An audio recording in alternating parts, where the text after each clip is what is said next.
Hey guys, দেখতেই পাচ্ছ আমি কিন্তু হয়ে গেছি ফুল রেডি। আর আজ কিন্তু হচ্ছে নীলষষ্ঠী। তো আমার তরফ থেকে তোমাদের সবাইকে জানাই নীল পুজোর অনেক শুভেচ্ছা আর অনেক ভালোবাসা। দেখো আমি আমার বর আর আমার ননদের বর আমাদের পুজোকে কিন্তু বেরিয়ে গেছি, যেহেতু আজকে নীলষষ্ঠী আমাদের এখানে সেই চালান করা হয়। তো এখানে এসে দেখছি শুরুই হয়নি, নাকি অনেক রাতে হবে।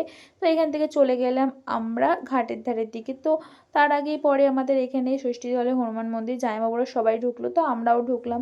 এখানে দেখো দেখছিলাম যে এখানে আরতি হচ্ছিল আর কি, পুজো হচ্ছিল, তো ভাবলাম দেখেই যাই।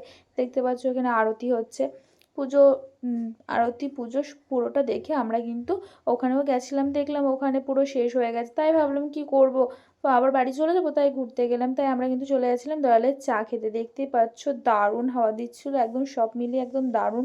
তো দেখতে পাচ্ছ আমার বর আমাকে বলছিল যে ফোনটা নিস না, কেন এতটা জোরেই গাড়ি চালাচ্ছিল যে ফোনটা পড়ে যাবে।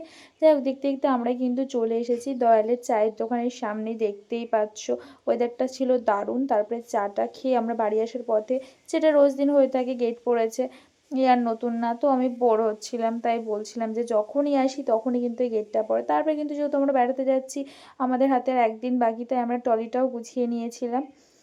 তখন মানে গুছোবো আর কি, সেটাই বলছিলাম। দেখো তো কিছু তোমাদের সাথে শেয়ার করলাম ছবি। তো আমার বর একদমই ভালো ছবি তুলতে পারে না, যে কটা তুলে দিয়েছে সে কটাই শেয়ার করেছি। ভালো লাগলে অবশ্যই লাইক করো, পাশে থেকো। দেখা হচ্ছে নেক্সট ভিডিওতে।